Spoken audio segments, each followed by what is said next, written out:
Sinto o sol no coração, o azul dourado do céu e as pedras ferindo as mãos. Me calo ante o teu olhar pleno de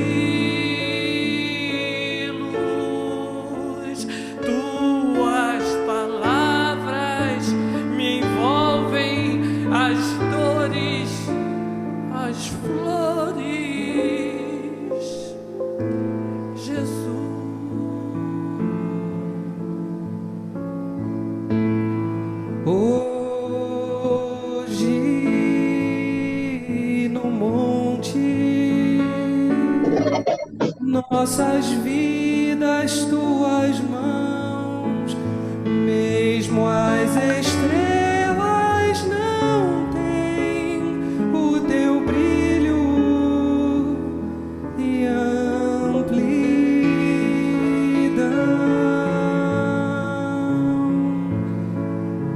e eu esqueço o mundo ante a tua luz e das certezas, tristezas, das lutas, das flores, Jesus.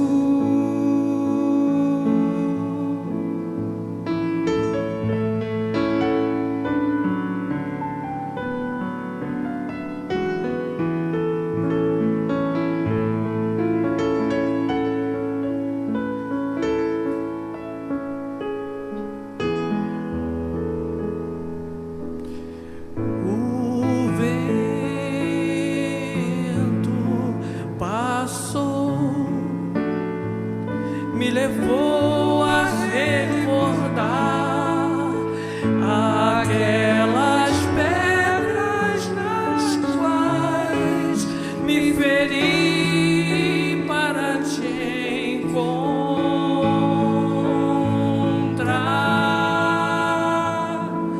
e eu não esqueço a noite, o sol, amor e luz, e eu voltei às sandálias, às ruas, às dores, Jesus, e eu não esqueço a noite, o sol, amor e luz, e eu voltei às sandálias, às ruas, às dores, Jesus.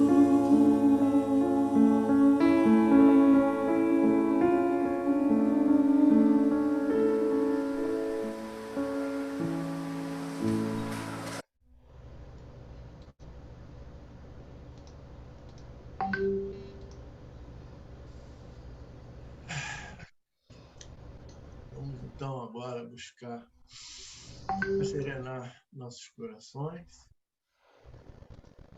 e entrar em comunhão com os espíritos benfazejos que, em nome de Jesus, dão suporte à nossa reunião. Senhor, aqui estamos mais uma vez reunidos em Teu nome,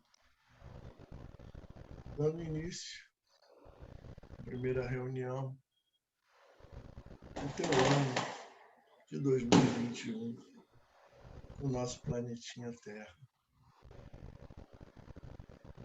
Viemos de um ano difícil, Senhor, mas também de muito aprendizado, de encorajamento e aprendemos que unidos somos mais fortes.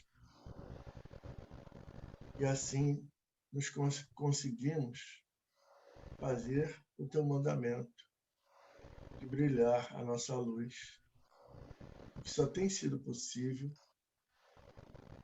pela união de todos aqui. Ah, Senhor, ampara-nos. Enquanto tantos almejam por mudanças, acusando o ano que passou de ter sido um dos piores da história, acreditando que esse ano tudo vai mudar e vai se transformar na maravilha das maravilhas. Nós aqui unidos, Senhor, te pedimos pela continuidade de nossos propósitos de estarmos juntos estudando, estarmos nos engrandecendo moralmente, aprendendo para poder colocar em prática nas lições de todos os dias. Nesses 9 meses reunidos, todos nós crescemos, todos nós nos iluminamos. E a cada lição, acende-se mais um pouquinho essa luz interior. Dá, Senhor, que na tarde de hoje a lição possa penetrar mais uma vez fundo em nossos corações e mentes. E ao terminarmos o estudo, saiamos mais alegres e mais felizes, com a certeza de que não estamos sós, de que estamos contigo. E estando contigo não importa quem está do outro lado, estamos com a melhor parte. Se conosco, Senhor. Ilumina a nossa oradora da tarde, a nossa irmã Marisa. E aproveitamos para te pedir também as tuas bênçãos de luz e paz e saúde pela nossa irmã Hélida, que aniversaria hoje e que está aqui nos brindando com a presença desse. Muito obrigado por ser conosco, Senhor. Assim está mais uma vez iniciado uma reunião em teu santo nome. Graças a Deus. Graças a Deus. Graças a Deus. Desculpa pelo barulho, gente. Teve um inusitado aqui. Bem-vindo a todos. Bem-vindo, Hélida. Feliz aniversário. Bem-vinda, Adriana. Bem-vindo a todos os amigos, Josi, Dona Juscelma, mãe da Andréia. Eu vou ligar a câmera e nós vamos... Eu estou no meu personagem, tá? Vou contar uma história. A história que eu vou contar está no livro Mulheres Fascinantes, a presença feminina na vida de Jesus.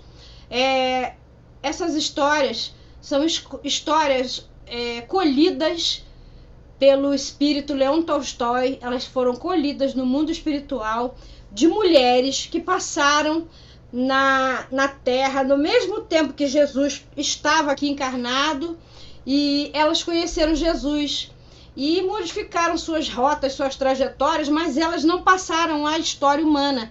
Então Leon Tolstói, que era um grande escritor e continua sendo um grande escritor na espiritualidade, ele recolheu essas histórias. Foram 10 anos fazendo isso no mundo espiritual, e quando ele encontrou uma médium, além da Ivone Pereira, ela já tinha desencarnado, ele encontrou nessa médium Ciriné Yolanda, lá do Paraná, as condições para trazer-nos. Ele tem uma quadrilogia, são 4 livros de histórias de personagens, homens e mulheres, que se encontraram com Jesus, mas não passaram a história humana.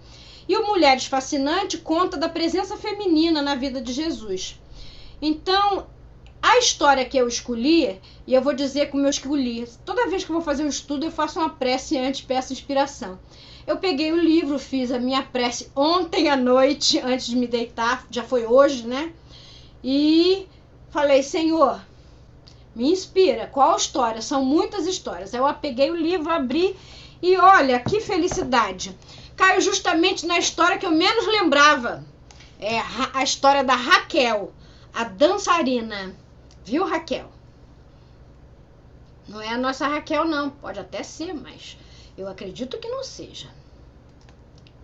Eu vou tô compartilhando um PowerPoint com vocês.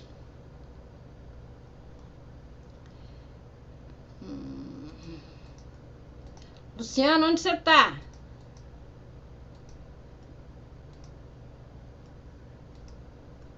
Aqui.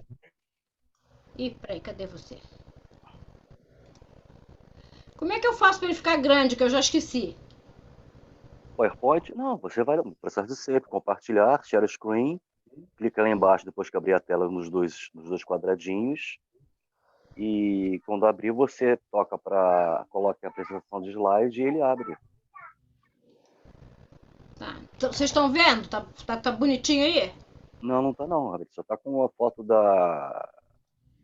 teu perfil aqui do Zoom. Uai.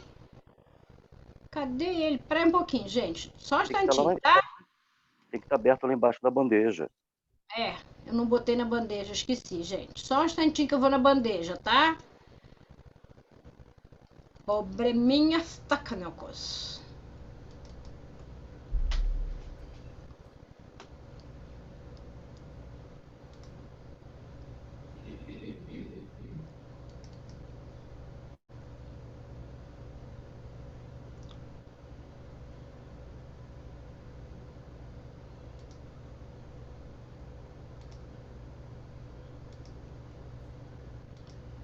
Estão vendo? Ah, ok. É um PDF. Agora né? sim. Sumiu. Sumiu, é. E agora? Tá sumido. Tá sumido? Tá sumido. Apareceu, de repente sumiu. Espera um pouquinho, gente. Tô indo aqui de novo. Sumiu. É, sumiu. Não, Marisa, minimiza o Zoom, vai lá no teu desktop, vê se o programa tá lá, o arquivo. Depois abre o arquivo, minimiza, volta pro Zoom.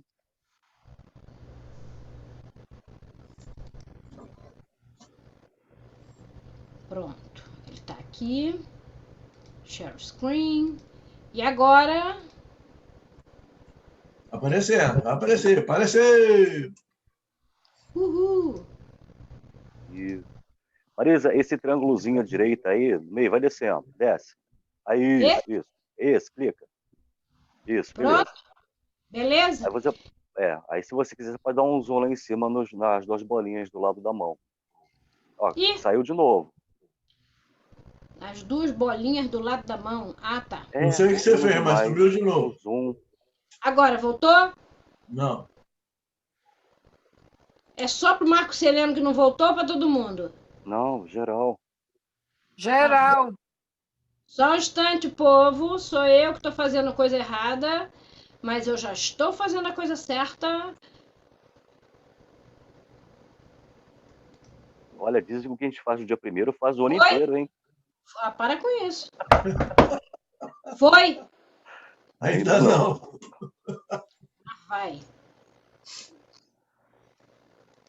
Não temos penas eternas. Tá indo. Pô.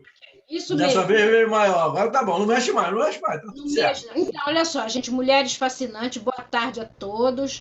O Mulheres Fascinantes é o livro do Leon Tolstói, A Presença Feminina na Vida de Jesus. Vamos lá. Essa é Raquel, a dançarina. Se amais os que vos amam, que graça alcançais?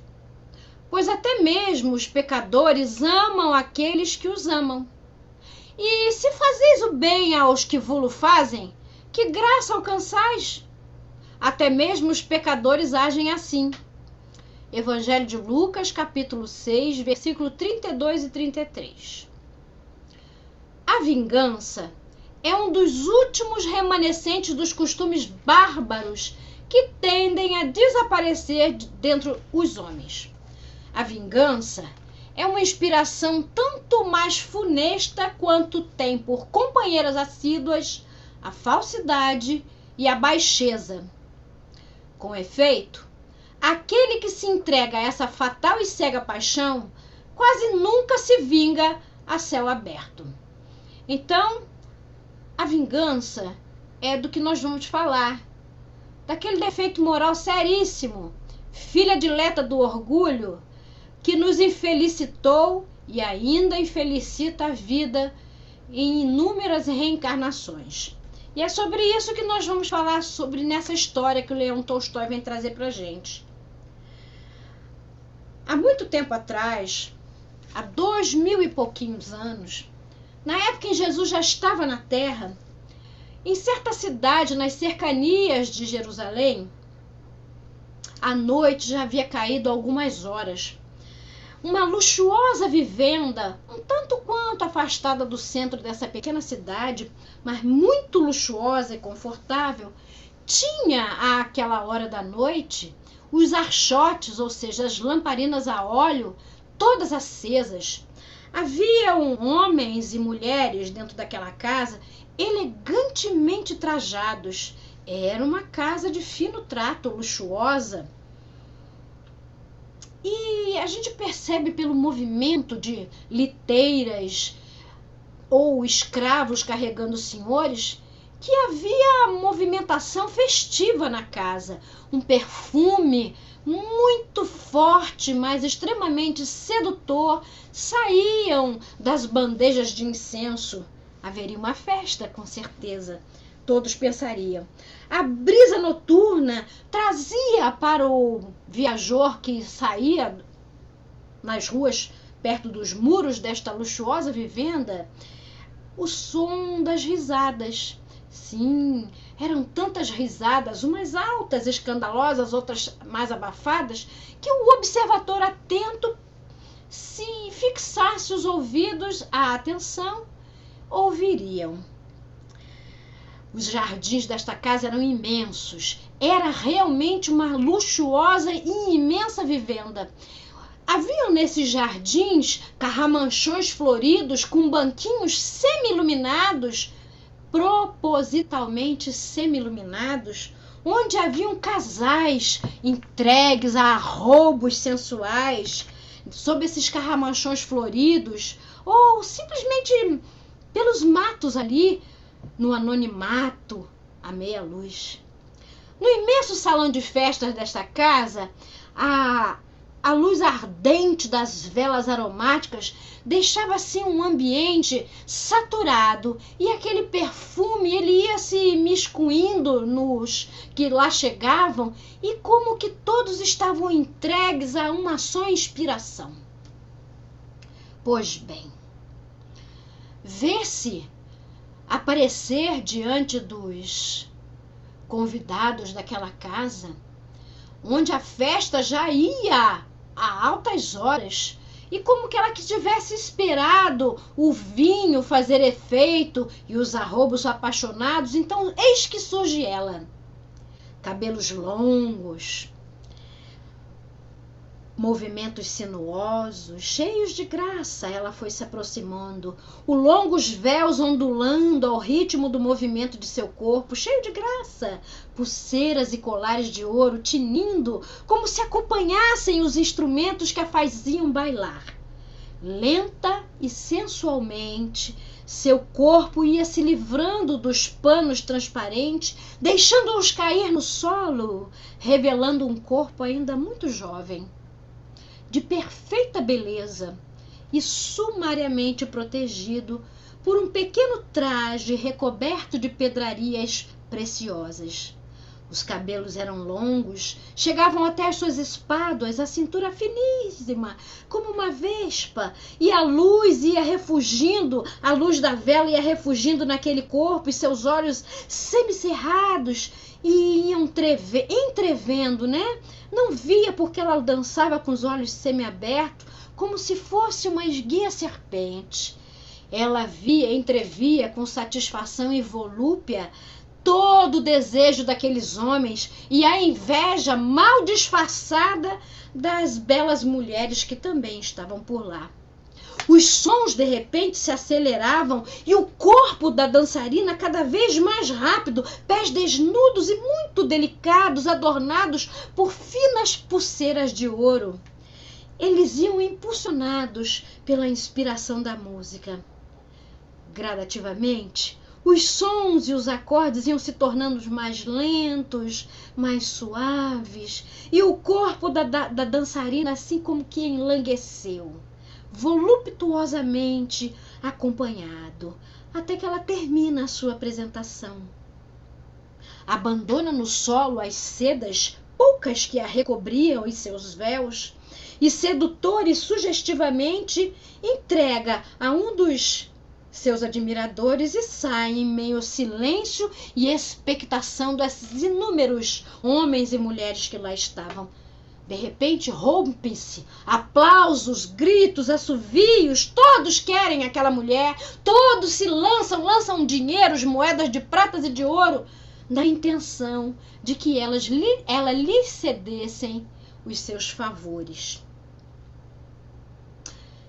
De repente ela para, já vestida com o manto que o criado a recobriu, ela para e olha para todos aqueles que a aclamavam. Seus imensos olhos verdes procuravam por um homem que lhe despertara atenção enquanto ela dançava daquele jeito. Desde a hora que ela mal iniciou o seu bailado, ele lhe chamou atenção, porque ao contrário dos demais ali presentes, que preguiçosamente viam a dança hipnotizados, olhando seu corpo, ele estava de pé e estava encostado displicentemente numa das colunas de mármore, uma das muitas que decoravam o ambiente. Então, isso chamou-lhe atenção, e embora ele não estivesse ignorado a sua dança, o olhar dele sobre ela parecia algo irônico. E como ela estava acostumada a elogios e demonstrações de paixão, naquele ambiente feérico, impregnado de perfumes sensuais, a plateia ainda muito hipnotizada por sua dança contundente e sugestiva. O corpo dela ainda tremia e ela ainda procurava com o olhar aquele homem. E era atravessado o corpo dela por aqueles olhares cobiçosos. Os seus olhos verdes iam procurando o homem. Ele tinha algo irônico no olhar e acabou por irritá-la profundamente. Logo ela segue e vai em direção a um grupo efusivamente barulhento. Eles logo servem vinho para ela, batem os copos, as taças de prata em brindes e mais brindes, mas ela mal deixa se embalar por isso. Ela era até sensível àqueles galanteios todos, mas ela se deixou embalar por eles e, no entanto, dissimulava, porque ela acompanhava com o olhar, disfarçadamente, cada movimento daquele homem.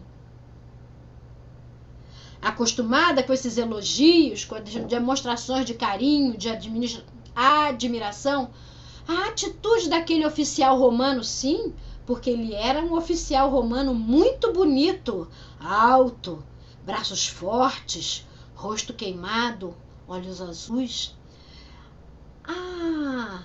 O desprezo dele ferira-lhe os brios de mulher bonita e disputada, sempre com os homens aos pés lhe suplicando atenção. Ela sabia que mais tarde, quando a noite se fizesse mais densa e os sentidos ali de todos estivessem plenamente exaltados pelo vinho e pelas paixões, ela sabia que sempre acontecia todas as noites, ela ia conceder seus favores, mas que eram regiamente retribuídos, pagos a peso de ouro e muito ouro. E era sempre ela que escolhia quem lhe aproveite-se, sempre usando e pesando na balança as condições financeiras do candidato que ela escolheria. Naquela noite, no entanto, uma estranha atração impelia o seu olhar àquele que sentiu, desdenhava do seu sucesso, do sucesso da sua performance, menosprezando o entusiasmo geral em torno da sua pessoa. Ela se sentiu, por causa desse comportamento, muito irritada. E ela observava que ele ignorava todos os convites das outras mulheres e também permaneceu quase que toda a noite com o seu copo vazio, recusando o vinho fino que os criados ofereciam para todos os convivas. Claro que não era de graça, mas ele foi recusando pouco a pouco. Ela ficou ferida, inexplicavelmente ferida. Era como se a hospitalidade da casa dela não tivesse a altura daquele inacessível estranho. E foi pela primeira vez que ela se envergonhou da atitude de algum dos seus convidados. Porque a maioria estava em franco entretenimento amoroso, indiscreto e audaciosamente conluio. Então, ela ficou presa assim de uma incompreensível ciúme, porque ela acabou constatando que as mulheres estavam se lançando sobre ele declaradamente, embora ele gentilmente as afastasse, constrangido com aquelas abordagens. Ele preferia ficar só. E ainda assim, aquele sentimento que ela sentiu de angustioso, um sentimento angustioso de posse, de zelo e de medo da perda, se miscuiu no seu coração. Algo muito estranho estava se passando. Ai, ai. Pressentindo então que o jovem oficial ia embora, a sua iminente saída, a moça venceu rapidamente o espaço que separava dela e segurou-lhe pelo braço. Embaraçada e confusa com os sentimentos até então que ela desconhecia e que lhe aceleravam o coração e faziam tremer, com a voz muito trêmula e tímida, ela diz: "Escolhi-vos, vinde, segue-me." E ela fez isso. O homem ficou surpreso e, a contragosto, acompanhou, E ambos foram se dirigindo para uma saleta próxima que ela lhe mostrou, que era uma saleta disfarçada por pesados cortinados de veludo, algo, brocado, os cortinados, e a sala estava deserta. Ele, muito educado e temendo ofendê-la com a recusa às vistas dos criados e de seus convidados, e entendendo perfeitamente qual foi a natureza daquele convite, foi e seguiu, Ele conhecia a fama dela, através das histórias que circulavam lá nos acampamentos, nos postos de guarda. Por isso ele optou por segui-la. Muitos dos companheiros deles, desprovidos de fortuna, economizavam o mês inteiro o soldo de soldado, sonhando com a possibilidade de adentrar na luxuosa casa de prazeres e possuir a bela dançarina, ainda que fosse por uma única noite. Então, durante meses, ele fora, que ele não era chegado a essas coisas, desses mexericos e comentários, isso tudo o incomodava, mas durante meses em que eles estavam acampados nessa cidade, ele fora forçado a compartilhar dessas conversas, mesmo que fosse como mero ouvinte. Acabando, uma certa noite, eles começaram jocosamente a brincar com ele, dizendo que ele não era um homem viril, e forçaram ele a segui-lo na casa de prostituição, a luxuosa casa de prostituição. Mas ele começou a se sentir, ele mal entrou, ele já se sentiu desambientado. Ele não era chegado àquela balbúrdia, aquela alegria para ele soava muito falsa, os seus ouvidos ansiando então por retornar ao seu quarto silencioso e se dedicar a uma leitura reparadora, um sono tranquilizador. Então, quando ele entrou ali, ele observou o luxo, a riqueza, analisou os convidados e compreendeu que todos ali estavam em busca do prazer do sexo, ainda que fosse um sexo remunerado e muito bem pago.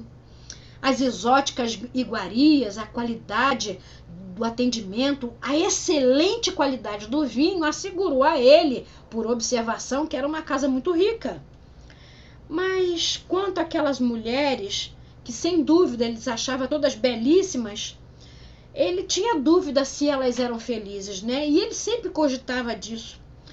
Antes mesmo de chegar na sala, para se apresentar, para fazer a sua apresentação, que ela chegou atrasada, era de propósito para fazer uma entrada triunfal, ele questionava intimamente se essa mulher tão falada e tão cobiçada poderia mesmo ofertar algo mais do que as outras, a ponto de se tornar o sonho de tantos homens, de tanta gente. Quando ela surgiu, os aplausos, os gritos entusiásticos e iluminada por aquela vela, ele ficou assim, hipnotizado. Mas ao mesmo tempo que ele ficou hipnotizado, se apossou do seu coração uma tremenda tristeza. Puxa, ele fazia outra ideia dela, ele não pensava que ela fosse tão jovem, tão linda, muito linda, sem dúvida. No entanto, a beleza dela parecia desperdiçada naquele ambiente, corrompida pelas palavras e pensamentos daquela escória que desejava ela a todo custo.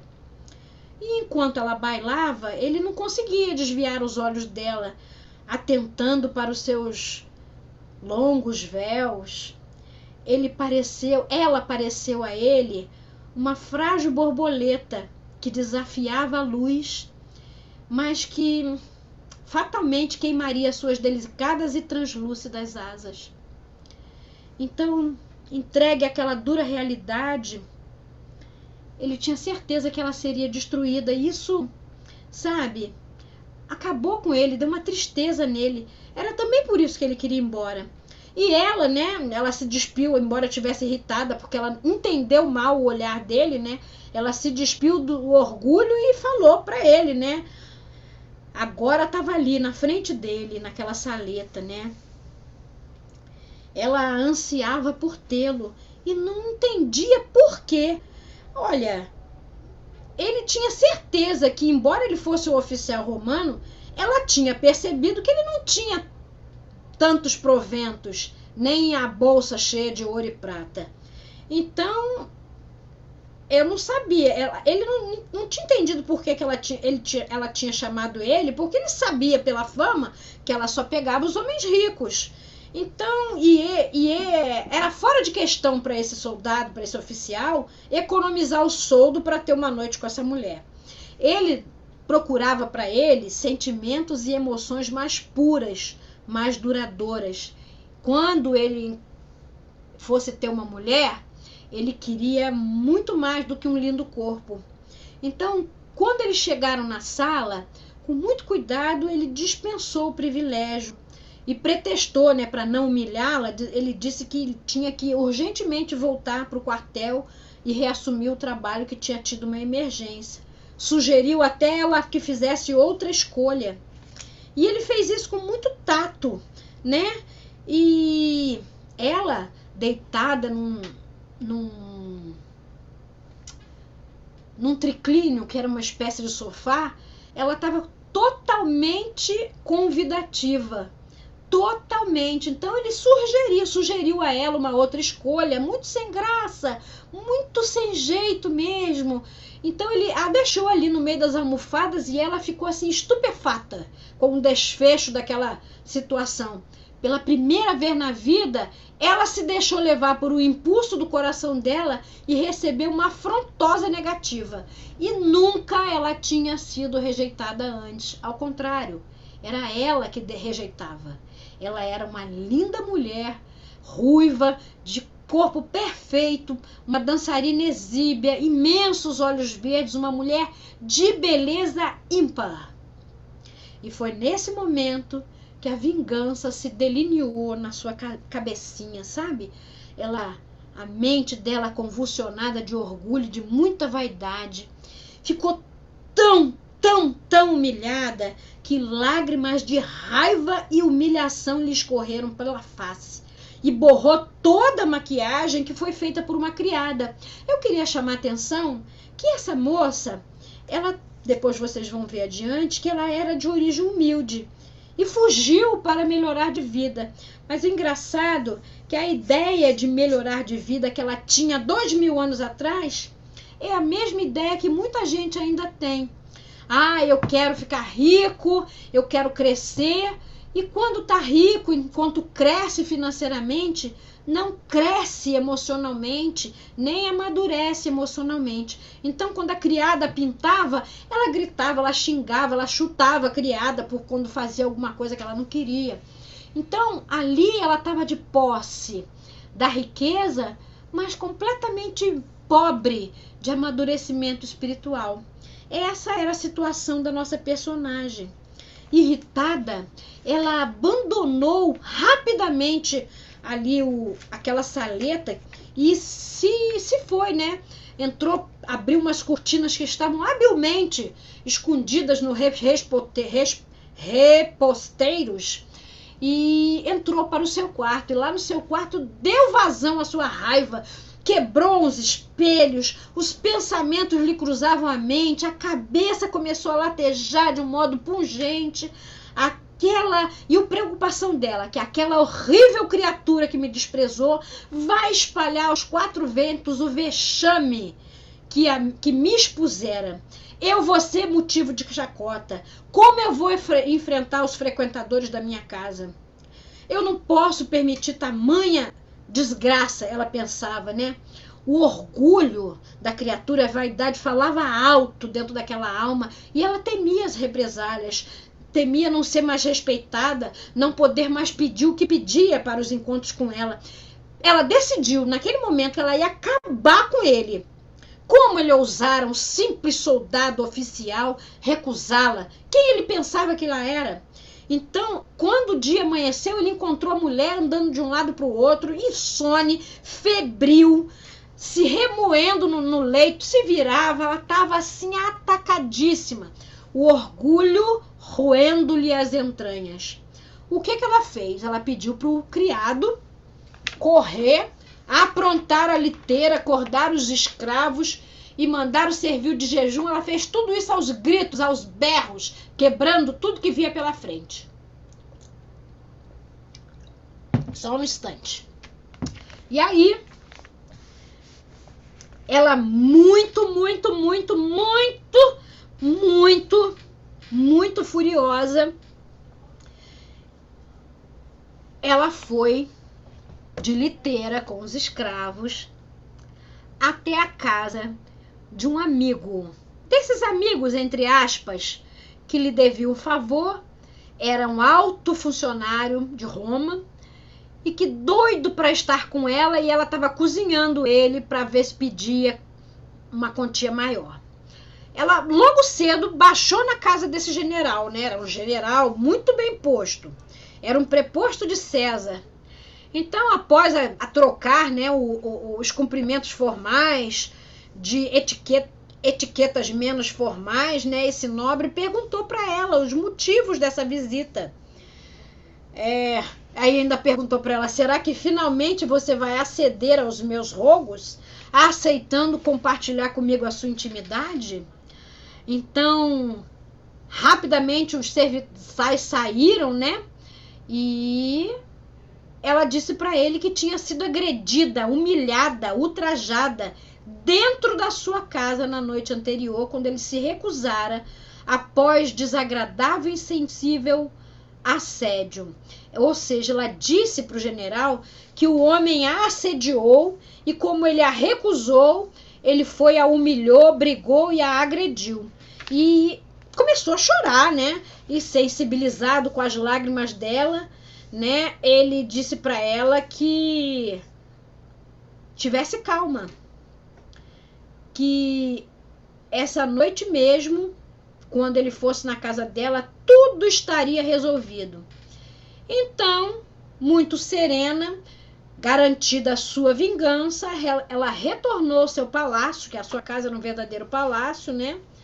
Que até aquele momento não lhe passara pela cabeça que o jovem oficial que tinha recusado estar com ela, com seus favores na cama,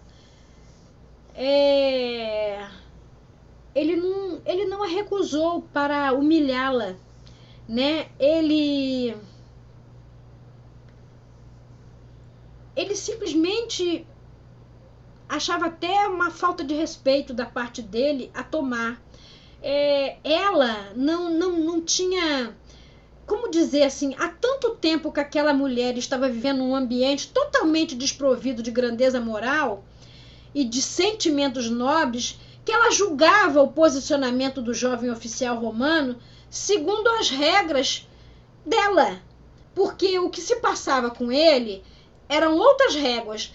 É aquilo que a gente tem mania, né, de medir os outros pela nossa régua.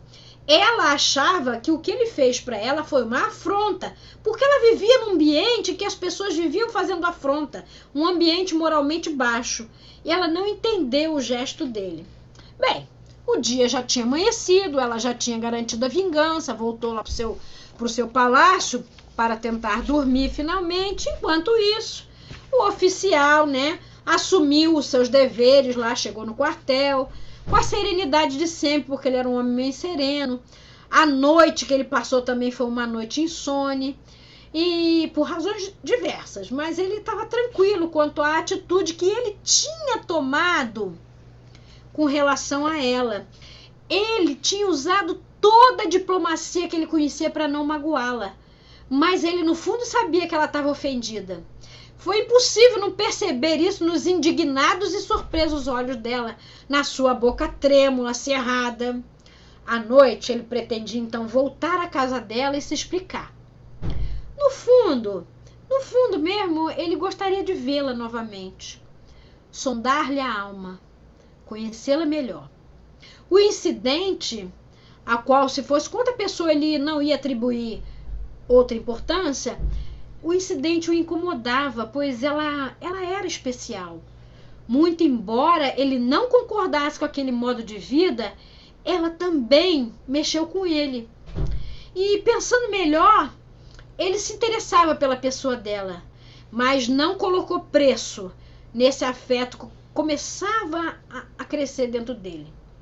E ele pensava assim, como é que uma criatura tão linda e tão delicada estava fazendo naquela vida? Quais os caminhos que teriam conduzido essa moça àquela vida tão difícil?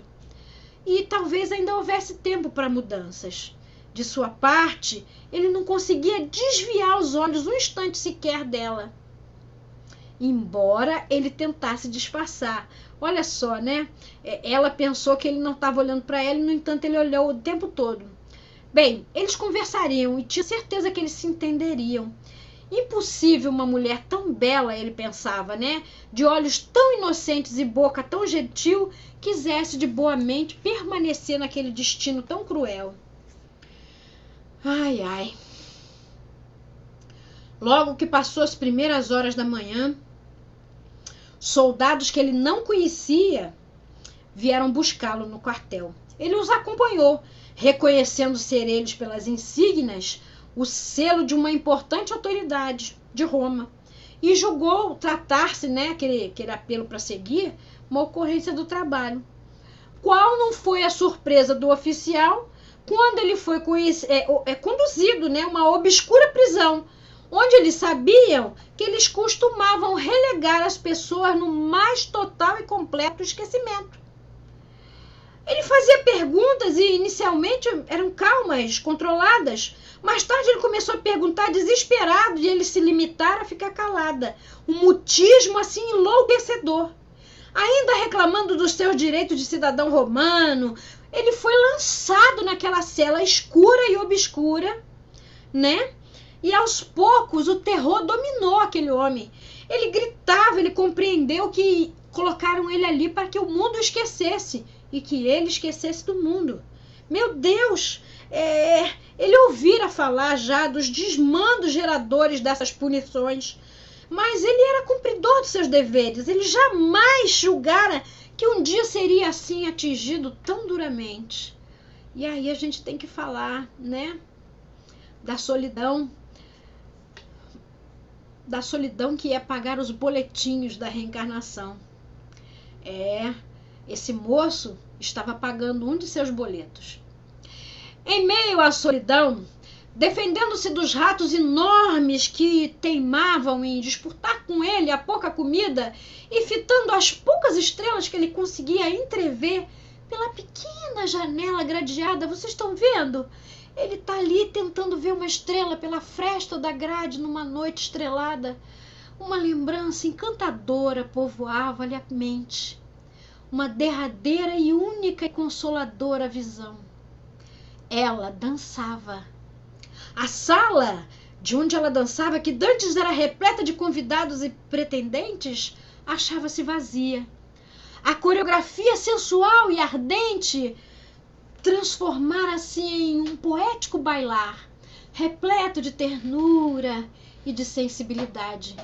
Suas mãos delicadas e cálidas tomavam-lhe novamente o braço, agora descarnado e trêmulo, retirando-o do pavoroso lugar. Ele, em pensamento, foi até ela, e até ela ele a via dançando.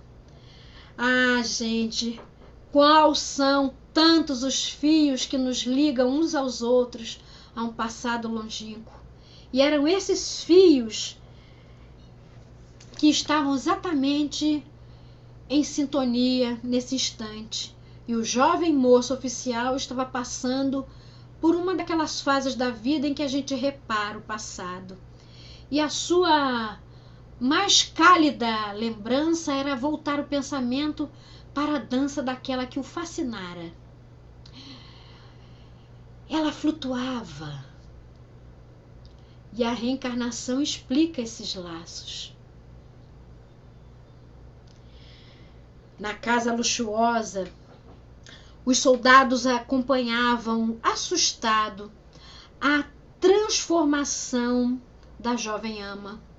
As noites passadas em desenfreadas orgias, muito vinho, muita música a atordoá-la, sedando-lhe os sentimentos que inutilmente persistia ela em negar. Eles não tinham mais tudo isso, né? Que entorpece os sentidos, nada mais tinha o poder de lhe atordoar e nem de lhe facultar um sono benfazejo.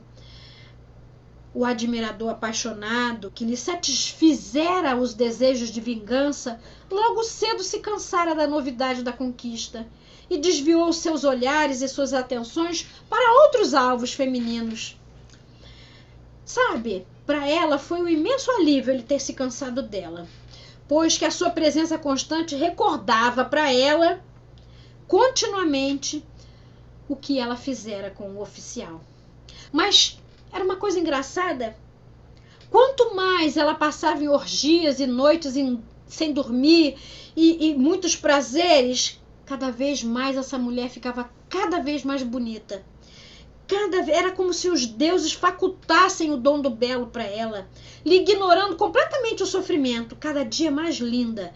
Os cofres estavam abarrotados de ouro, ela tinha parceiros e mais parceiros. E à medida que o tempo passa, ela que como que por mágica, né, fica mais bonita, mas contrariamente não havia paz no seu coração, muito menos na sua mente, que equalizasse essa beleza de uma maneira integral. Ela entrega-se aos uns e outros a peso de ouro e de muitas preciosidades. Esculturas dos mais famosos artistas vinham parar em suas mãos como presentes dos seus asseclas. Mas nada aplacava a fome que se dilata cada vez mais dentro do seu mundo íntimo. Ela sentia fome, vazio espiritual, muito vazio. Ela queria alguma coisa que a sua cruel vingança contra o nobre cidadão não lhe deu.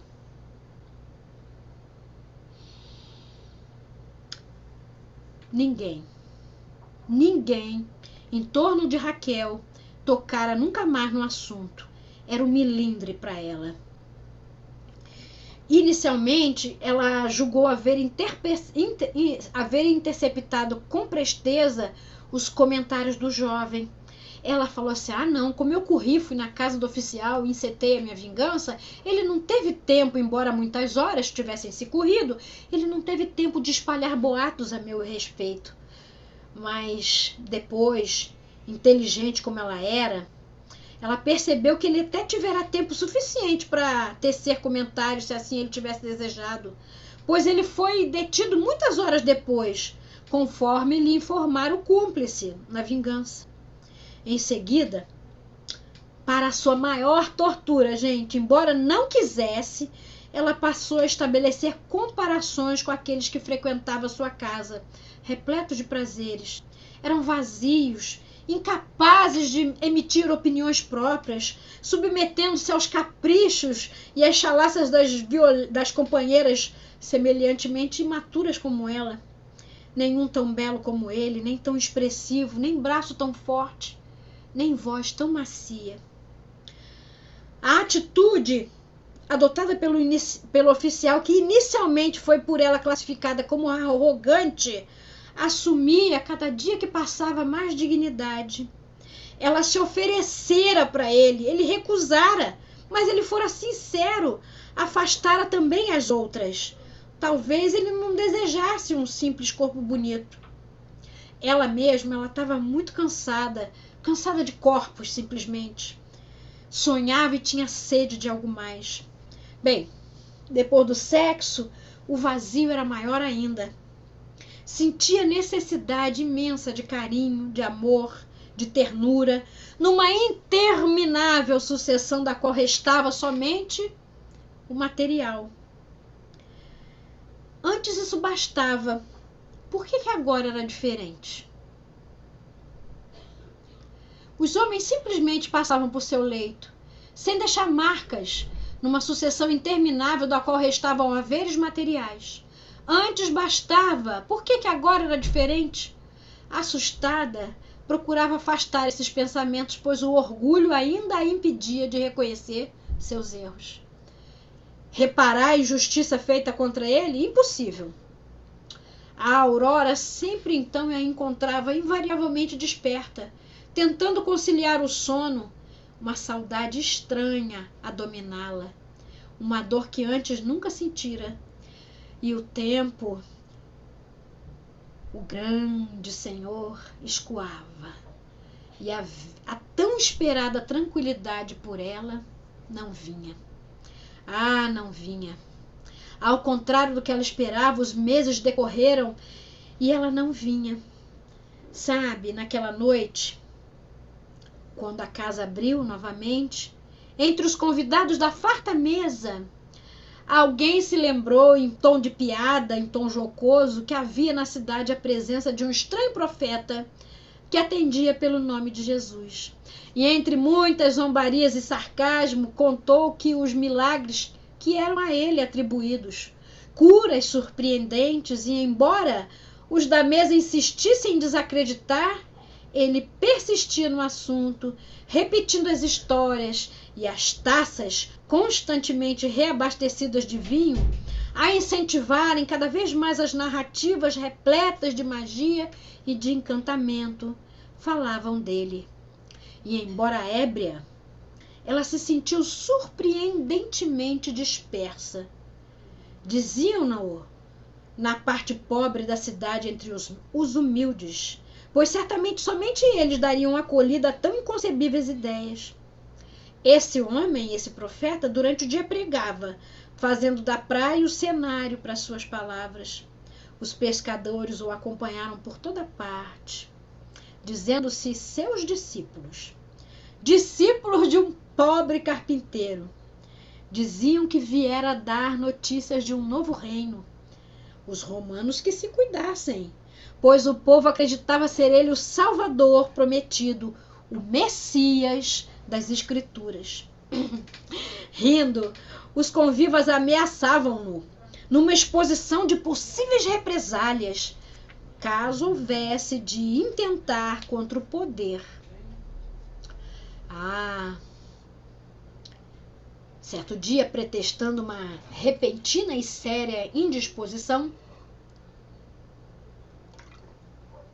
a moça Raquel apressou a retirada dos retardatários, mandou-lhes embora, dispensou a costumeira companhia masculina, praticamente expulsou todos os insistentes. Precisava pensar. Mal o alvorecer se anunciava, e ela, envergando uma singela veste, encoberta por um manto protetor sóbrio, acomodou-se na liteira, ordenando a seus escravos que a deixassem na praia, nas cercanias do local relatado pelo falante comensal de sua mesa. Estranhando a atitude da senhora e reconhecendo que ela estava cada dia mais estranha e esquisita, os carregadores se assentaram sob uma frondosa árvore à espera da sua voluntariosa patroa. As sandálias nas mãos, os pés descalços, rapidamente venceram a distância que separava ela das águas. Ela buscou a proximidade das ondas e sua frieza acalmou um pouco seu coração. Ao longe, estão vendo? Lá longe, ela conseguia visualizar os barcos aprestando-se para adentrar o mar. A praia estava praticamente deserta. Iluminava-se aos poucos os primeiros raios de sol, pressagiando um luminoso dia. Há tanto tempo eu não via o sol nascer.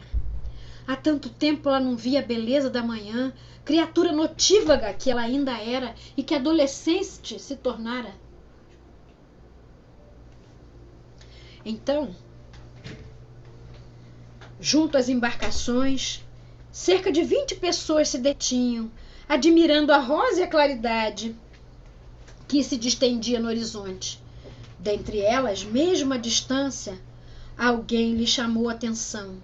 E iluminado por tênues raios de sol, longos cabelos à moda nazarena, que a brisa da manhã balançava, o manto qual uma vela enfunada ao sabor do vento, pés descalços como os dela. Imediatamente reconheceu como aquele a quem ela buscava. Acelerou os passos, era Jesus de Nazaré, e praticamente correu ao seu encontro. Subitamente ela parou. Como um jato de água fria, a consciência da sua real situação a fez parar e se jogar nos seus pés. Temendo a reação daquele homem de que diziam maravilhas, mestre o consideravam, divino rabi o denominavam, repudiá-la-ia, não a escutaria, sabendo a pecadora aos olhos de Deus que ele representava, o mesmo Deus que seus pais lhe ensinaram a temer e respeitar desde pequenina, no lar humilde e abandonado na juventude. Ai, ai. O passado não tão distante voltou. Voltou devastadoramente. Subitamente lembrou-se de que àquela hora sua mãe estaria assando pão e esquentando leite de cabra. Sobre a alva mesa, o queijo feito pelo seu pai, humilde lavrador. A beleza estonteante da única filha fora-lhe a perdição. E atendendo aos apelos do mundo, ansiosa também por ostentar belas vestes e faiscantes joias, e recusando-se a futuro obscuro e enfadonho, semelhante ao de sua mãe, a se acabar entre o fogão e os cuidados da casa, os animais domésticos, Raquel abandonara o lar em enluarada noite, auxiliada por prestativo admirador que se comprometeu em enviá-la à cidade mais próxima com contatos arranjados e definidos. Mas antes, porém, ali mesmo, um pouco distante, debaixo de uma enorme árvore sobre a relva macia e orvalhada, tratara de cobrar o preço de sua ajuda. Ela se sentiu enojada, com uma vontade enorme de regressar ao lar, tardiamente arrependida do gesto impensado. Mas o orgulho a aconselhou, e ela pensou: voltar como? Desonrada? Orgulhosamente ela prosseguiu, recusando-se a renunciar dos sonhos. A sorte lhe sorrira muito cedo. Ela denominava isso sorte. Logo que abandonou a casa materna, exercia o ofício numa casa de prostituição. Um homem idoso e muito rico e apaixonado lhe colocou aos pés bens e muitas atenções, e tomou-a para si, e se divertiu em educá-la e prepará-la para a vida social, para viver entre os socialmente prestigiados. A inteligência brilhante, a juventude, a força de vontade permitiram-lhe assimilar rapidamente os ensinamentos, e quando o bondoso protetor falecera, vitimado de um ataque do coração, restaram-lhe a casa luxuosa, as joias, os importantíssimos contatos masculinos que a incentivaram e a apoiaram. Então aquela residência luxuosa se transformou num ponto de reunião, onde se buscava prazeres fáceis e alegria, dispondo de fortuna e haveres para mantê-los. A beleza persistira lhe de cerrar as portas da fortuna, embora ironicamente também lhe fechasse as portas do coração, privando-a de emoções e sentimentos que se recusava peremptoriamente a admitir, até aquela noite em que conheceu o jovem oficial romano. Bastaram breves segundos para que ela se lembrasse de tudo isso. Ele, Jesus, nem a escutaria. Como contar a história do que fizera o homem que amava? A verdade finalmente admitida caiu-lhe sobre a cabeça com um efeito avassalador, como se uma pancada tivesse derrubado ao chão. Sim, ela amava aquele oficial. Era amor isso. Pensava que se achava imune a tal sentimento, menosprezando e restringindo-o ao sexo e às recompensas financeiras, zombando dos que afirmavam senti-lo, e muitas vezes ela mesma foi objeto central da afamada emoção, sonho de uma infinidade de homens que a cobiçavam e a desejavam, e a alguns a amaram. Mas ele estava ali, prestes a se abrir com um estranho que provavelmente a colocaria no devido lugar, o lugar das mulheres prostituídas. Amedrontada, Raquel recuou.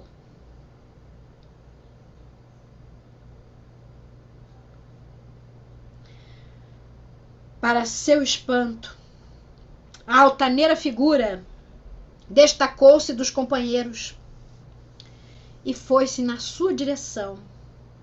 Sua fisionomia, à medida que chegava mais perto, encantava com incomuns olhos azuis, claros e compreensivos, que a fitou também. Instintivamente Raquel ajoelhou. A água fria do mar lhe molhou as vestes sem que ela disso se desse conta. Os olhos da divina criatura que se chegava agora, ela não conseguia se desprender. E agora ela via distintamente a terna expressão daqueles belos olhos, dos cabelos transformados em ouro pelo sol da manhã, o sorriso bom e amigo. Nunca vira alguém com tamanha formosura e beleza irradiar, parecendo emanar do seu interior, superando todos os conceitos estéticos que ela já havia estudado. O toque de suas mãos era cálido, era terno, aqueceu-lhe a alma. Bondosamente a conduziu a um tosco banco de madeira, sob as antigas e frondosas árvores, e lá ela lhe abriu o coração ulcerado. Vocês estão vendo o banco? Vamos nos sentar junto com Jesus e ela. E lá ela falou de seus medos, das suas angústias, das suas desilusões disfarçadas sob o véu do orgulho, da indiferença. Tudo foi revelado à luz brilhante e pura da manhã, sob o olhar compassivo do mestre. Contou-lhe envergonhada e arrependida o que fizera àquele que agora reconhecia amar. Ah, meu Deus! Ela saiu daquele encontro transformada, uma mulher nova, com nova luz no olhar. Adentrou a casa onde estivera há mais de 6 meses, solicitando punição para alguém que nada fizera de mal, e temerosa da opinião da sociedade e dos próprios sentimentos. Ela adentrou a casa do oficial romano a quem ela pediu a vingança. Ela disse para ele que o oficial nenhum crime tinha cometido, somente o crime de ousar repudiar o que de graça lhe oferecera. Pediu e implorou para que ele o libertasse, que castigasse a ela, mas que o libertasse. Quando aquele oficial, que lhe foi comparsa, cúmplice na vingança, olhou-a, ele não reconheceu aquela mulher por quem nutrira uma desvairada paixão. Ela já não interessava mais, destituída de chama de orgulho que realçava a beleza e lhe atiçava o instinto de caçador ávido. ela perdera todo o brilho e desdenhosamente dispensou a mulher e mandou, né, um oficial ir lá soltar o outro oficial que estava preso, já ia fazer 1 ano. Rindo, não fez questão de ocultar aos que estavam com ele o seu caso e a sua habilidade para conquistar aquela mulher. Ele não se sentia culpado de maneira alguma, ao contrário, ele estava isento de qualquer culpa. Acreditara piamente que ela que era a traiçoeira. Por ele jogava ela à lei, e a lei lá era o apedrejamento. Então ele resolveu, porque era mais fácil para a consciência dele, e era mais fácil alimentar essa ilusão, ele resolveu esquecer o desagradável incidente, né, que ele classificou de desagradável incidente, e prometeu a si mesmo não dar mais aso às lágrimas de mulheres chorosas. Entre comentários e risos, ele se gabou, e surpreso ao extremo, quando o oficial foi solto, todos riam e comentavam: por que você recusou ela? Ela te mandou para a cadeia. Era uma louca. E era tão louca que depois que admitiu para o general que mentira para te prender, ela sumiu da cidade. Ela estava temendo da sua justiça. Ela vendeu tudo que tinha, repartiu todos os seus haveres com seus empregados e dispensou os seus escravos, alforriou, e só levou pouca coisa, sumiu. Ele não entendeu nada. Logo que saiu de lá, da cadeia, ele estava muito debilitado. E um servo, que foi colocado à sua disposição pelo general, por um tasquinho de consciência, né, cuidou dele, ele ficou bem. Mas o tempo todo, porque volta e meia ele escutava os comentários a respeito de Raquel, ele ficava calado e pensava, né, o que ela estava fazendo, né? O que levou ela a fazer isso? A linda dançarina era assunto em todos os lugares. Alguns diziam que ela tinha sido enfeitiçada pelo profeta que estava na cidade, pregando e curando e alienando a mente das pessoas que, como ela, pois a induzira a se desfazer da sua invejada posição financeira. Bem, diante disso, o jovem oficial resolveu procurar Jesus e escutar dele as suas palavras para poder conseguir entendê-la, que ele não conseguia esquecê-la. Então ele foi informado, certa noite Jesus estaria em tal lugar. O mestre, vendo-o chegar, todos à sua volta começaram a temer, porque ele era um oficial romano. Vendo-lhe a farda, todos ficaram amedrontados. Mas o mestre sereno não se surpreendeu com a visita. Pelo contrário, acolheu, convidou-o a sentar-se à mesa junto com os que estavam com ele. Maravilhado, o moço lhe ouviu as palavras, ouviu-lhe as verdades essas que ele mesmo entrevia há muito tempo dentro do seu próprio coração.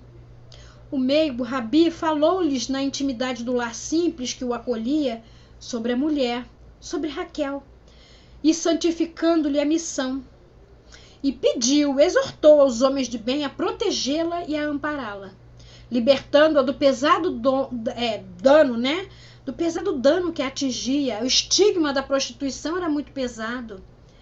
Depois, olhando para o jovem nos olhos, discorreu bondosamente sobre o perdão e o esquecimento das ofensas, falando sobre o amor que transcendia as conveniências da sociedade e que transcendia as conveniências da carne, nos elevando a páramos redentores.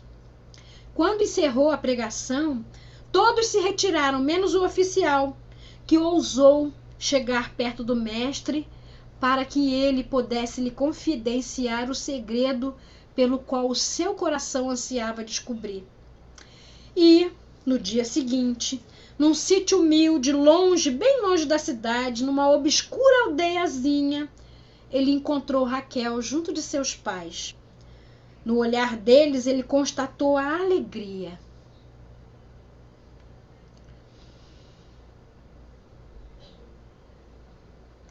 e pela volta da filha, que jamais foi esquecida. A menina voltara simples como fora.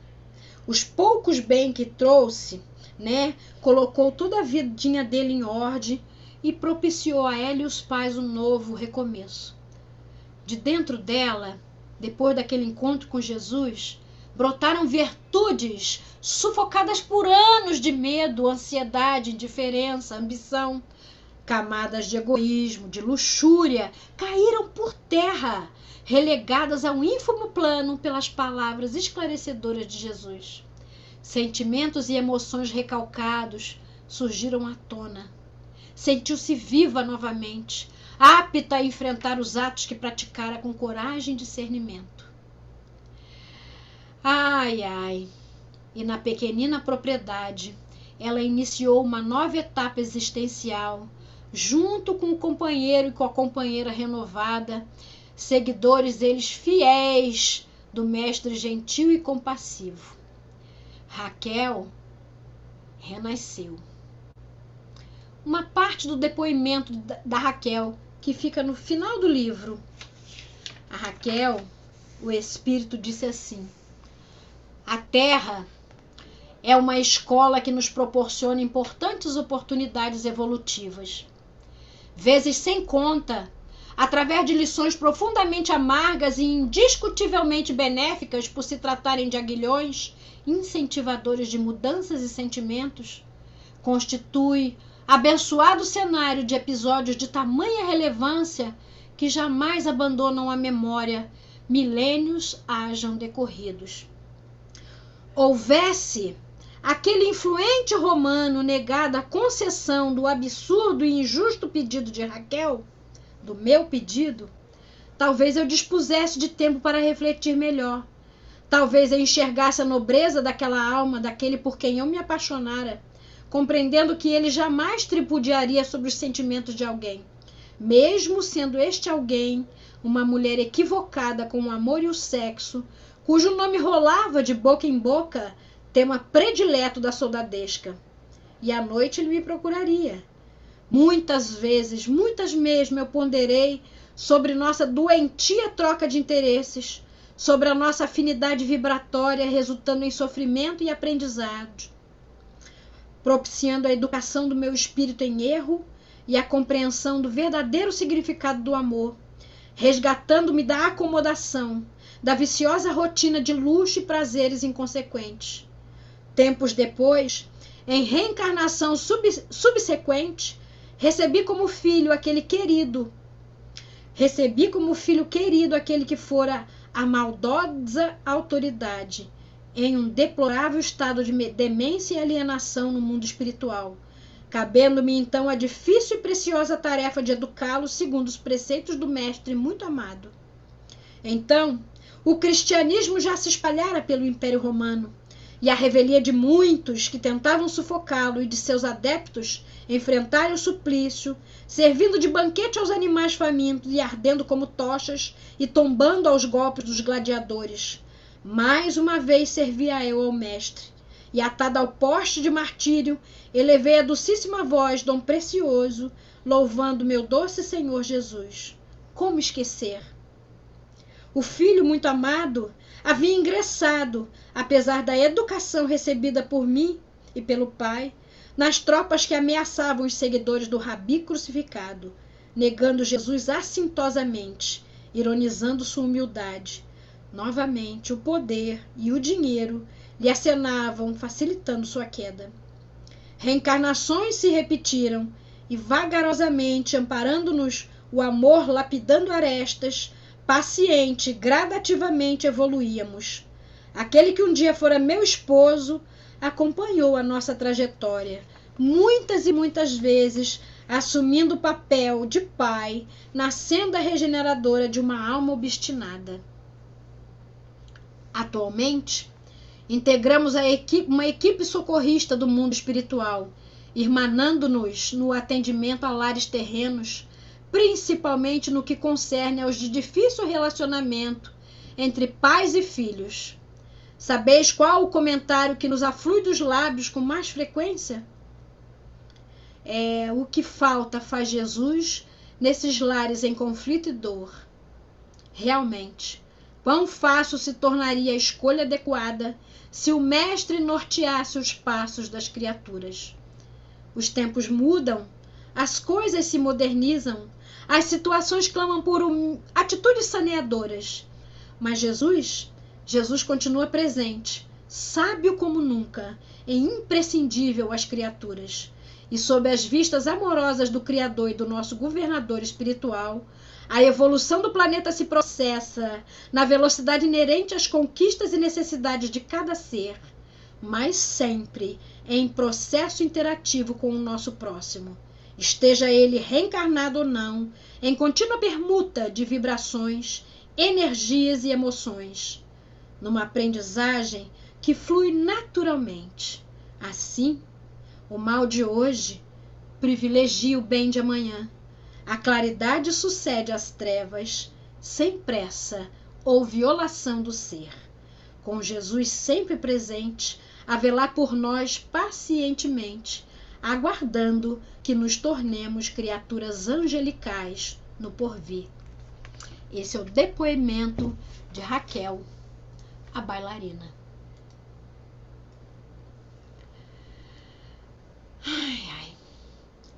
Eu espero que vocês tenham gostado. Muito. Excelente, excelente. E nem tenham dormido. E o quê? Não deu para dormir, não dá para dormir, não. Apesar do Banzo, a história é empolgante. Muito Dá para empolgante. dormir, não. Dá para dormir, não. Dá para ir lá. Dá para ir lá e chegar. Cheguei perto. Vocês sentaram no banquinho? No Não, banquinho no com banquinho Jesus. do lado dele eu não consegui sentar, não, mas chegar lá perto eu cheguei. Ah, muito bom, muito bom. É isso, meu povo. É uma E historinha. complementa, né, Marisa?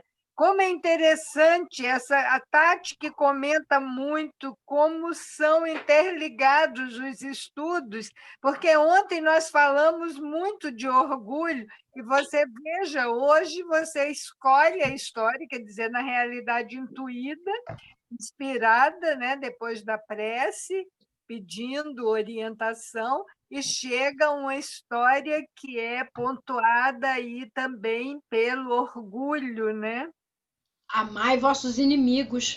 Exatamente, é. A gente não sabe quem está dentro da casa da gente, né? A gente não sabe quem é que está convivendo com a gente. Mas são tantos os fios, são tantos os liames. Nós não sabemos que esses que talvez hoje sirvam de aguilhão para cada um de nós infelicitamos no passado. E de maneiras assim muito graves, muito assintosas. E é muito consolador saber que a reencarnação, ela nos liga, mas de uma maneira tão suave, de modo a não nos violentar. Porque se a gente chega no ponto de se violentar, elas são cortadas. Vocês já perceberam, obviamente, isso, né? Elas são cortadas e, às vezes, nós precisamos cortar, dar um basta, antes que as coisas cheguem num ponto em que a gente se comprometa novamente. Porque a nossa determinação em seguir o bem, ela é muito nova dentro de nós. Ela está muito recém-alicerçada. É como se fosse um cimento mole. Se a gente... Qualquer coisa pode marcá-la novamente, pode... O pneu do vizinho, né? Uma manobra do vizinho pode marcar o cimento mole. E o guarda-chuva sobe. Entendeu? E com Jesus, a gente lembra de abaixar o guarda-chuva, entendeu? Abaixa o guarda-chuva, guarda a onça, porque é um hábito muito novo. Estar com Jesus é um hábito muito novo para nós. Embora Saudato sempre diga para a gente que nós não conhecemos Jesus, nós ouvimos falar, esse ouvir falar, ele demorou muito para se alicerçar dentro de nós, e ele ainda não está completamente alicerçado. Então, existe uma tênue linha que separa o renunciar para poder se tornar amigo ou se comprometer novamente com a criatura que nos serve de buril. Então, é uma tênue linha muito fina. E tem que existir dentro de nós uma maturidade, um discernimento que a gente tem que buscar em Jesus, esse discernimento, para que a gente possa distinguir essa linha e não ultrapassá-la, porque às vezes é preciso dizer não. Às vezes é preciso acabar um casamento, por exemplo, para que este casamento não seja motivo de comprometimento de duas almas, porque senão ele chega no que a gente está vendo aí, casamento se acabando pelo assassinato. E assim, você comentou uma coisa, Marisa, que às vezes nós não sabemos quem habita a nossa casa, mas não esquecer que nós temos uma casa interior e nós não nos conhecemos também. Ontem nós falávamos sobre isso, que às vezes nós despertamos um ser primitivo que habita ainda dentro de nós. Então, às vezes, habita isso, é a cupidez, é a vaidade, é o orgulho. São personagens, são sentimentos que habitam em nós e que nós vamos tentando abafar em vez de acolher e trabalhar e resolver, e, de repente, surge numa situação imprevista, imediata ali, assim, e aí, em vez disso, você reage e complica muito mais. São gatilhos, né? Nós temos gatilhos. E a gente precisa se alicerçar no Evangelho para que a gente tenha maturidade, discernimento e sabedoria para dar um basta nisso, para fechar essa porta que às vezes se abre por esses gatilhos. A gente precisa fechar essas gavetas correndo. E quem nos proporciona essa fechadura é sempre o Evangelho. Por isso que a gente repete ele. Porque a gente aprende por repetição. Por repetição. Primeiro ele chega porque a gente decora. Aos poucos ele vai se imiscuindo no nosso ser e nos toma e nos domina. Nós estamos no momento em que ainda não estamos dominados por esse evangelho e impregnados pelo perfume desse amor. Então nós precisamos, neste momento que nos encontramos, vigiar mais do que nunca e ter discernimento para fechar ciclos. Entendeu? Dizer assim, aqui é o meu limite, entendeu? Se eu passar desse limite, eu vou me perder. Uhum. É por isso que o conhece-te a ti mesmo é tão importante. Isso é quando a gente tem filhos, a gente demora para entender isso, porque a gente às vezes entende a maternidade como aquela que tem que se doar até a última gota, até o último. Sim, você precisa se doar e renunciar muito, mas existe uma tênue linha em que você diz assim, até aqui eu já fiz tudo. Tudo eu fiz. Tudo que eu pude. Daqui por diante é da tua responsabilidade. As consequências são tuas. E a gente precisa ter essa maturidade para poder seguir e entender filhos como filhos de Deus. Nós só estamos, mães e pais. Eles, antes de serem nossos, eles são filhos de Deus.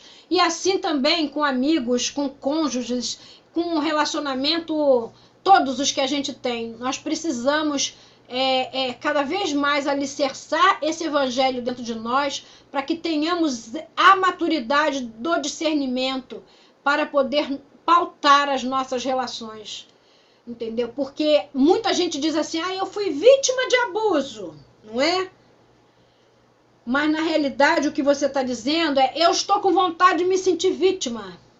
E não é assim.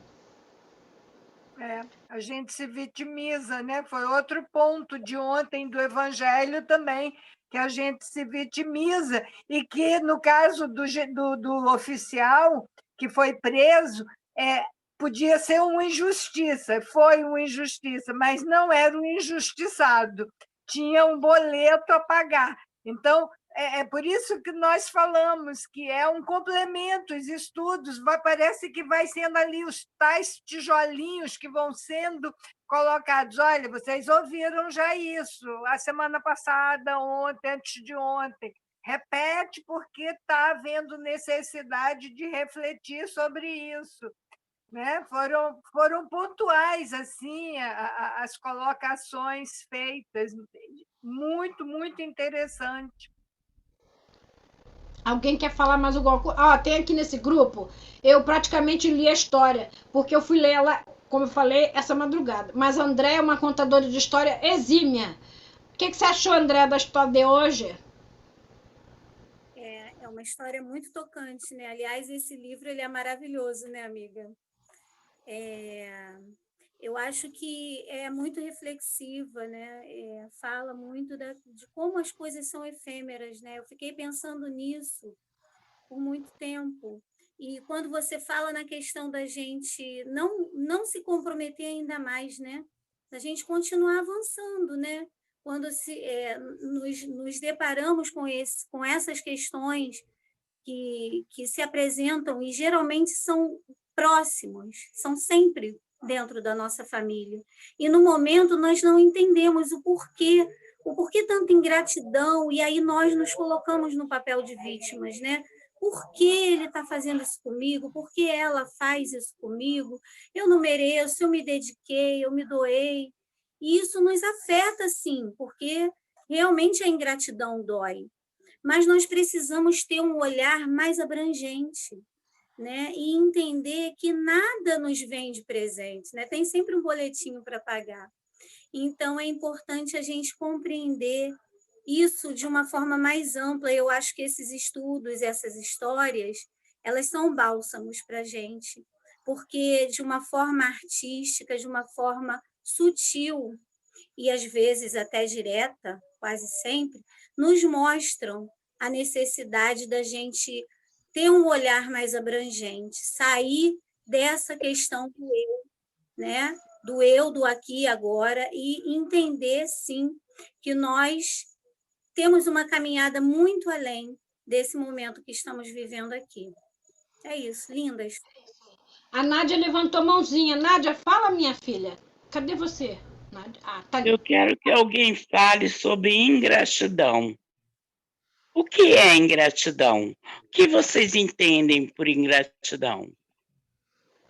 O que é esse sentimento que a gente tem de ingratidão?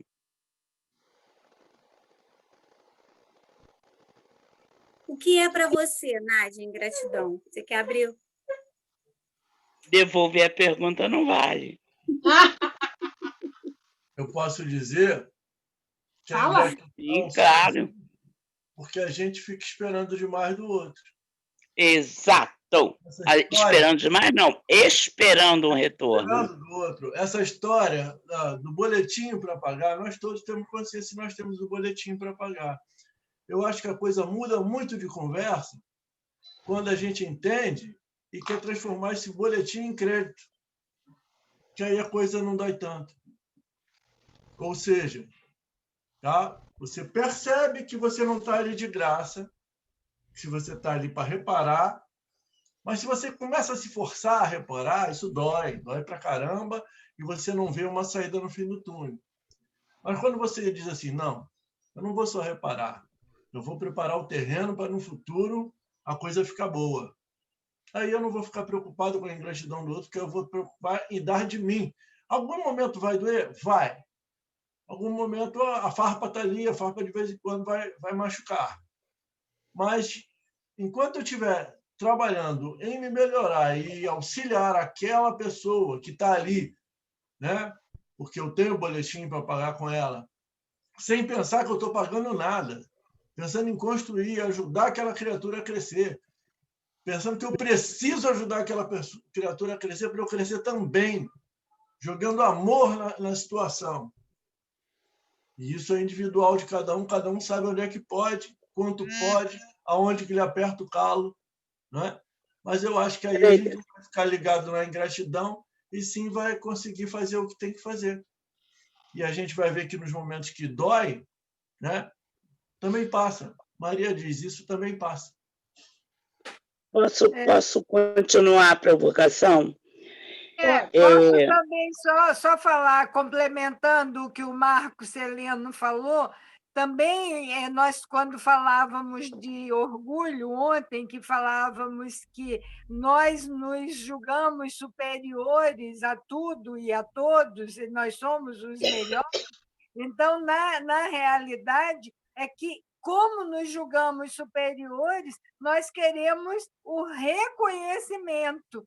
E aí, quando ele não vem, aí esse sentimento, né, passa por aí. Como não é agradecido a mim? Como? Aí é aquilo, com quem você pensa? Aquela colocação toda. Vai lá, Nádia, provoca mais. Você chegou no ponto, Raquel, não preciso mais, não. Antecipei, Nádia. O Luciano quer falar, Nádia, ele pode falar? Pode. Sim, claro. Obrigado. Fala. Eu estava aqui analisando essa história da Raquel, a dançarina, né, nos trazida pelo Tolstói e a Sirineia, e estava assim, tentando mensurar quantas milhares de histórias semelhantes a essa, guardadas as devidas proporções, perdidas no tempo e no espaço, que nós jamais teríamos a oportunidade de acessarmos, como hoje brilhantemente nos trouxe Marisa, e passaríamos em branco. Olha o salto que nós estamos dando, observe o salto que nós estamos dando para dentro de nós mesmos, graças à terceira revelação. Não fosse a decodificação e as informações e as experiências luminosas que nos abrem caminhos, né, nos devolvem para a nossa estrada real, não os atalhos que nós pegamos pela vida, porque nós sempre fizemos isso. Somos atávicos. Nós somos atávicos. Os ecos do nosso passado reverberam até hoje. Entretanto, graças a Deus e a bendita doutrina, nós hoje conseguimos dar que só tem 150 anos, 160 no máximo, vamos combinar.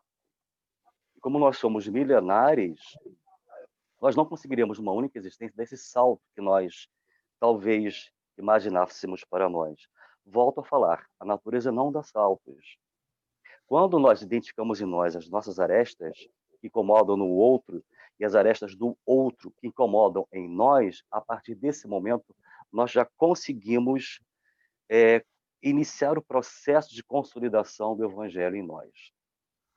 Muito raro aqueles que realmente, verdadeiramente e sinceramente conseguem trazer toda a vivência, porque os ecos do passado ainda reverberam em nós numa única existência. Agora, a grande esperança que cada um de nós tem, isso é bom que se coloque, é que nós estamos plantando hoje, e nós sabemos da lei da causa e de efeito, de ação e de reação, o que nós colheremos amanhã.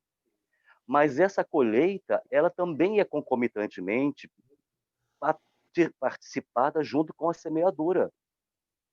Nós seremos eternamente semeadores e eternamente ceifadores ou colhedores daquilo tudo que nós plantamos e colhemos. Então, é muito importante esse trabalho de hoje, o primeiro trabalho do ano, que se deixa aqui gravado, inclusive, porque traz para nós uma luz diferente sobre tantas milhares de Raquels ou Raquel que existem pelo mundo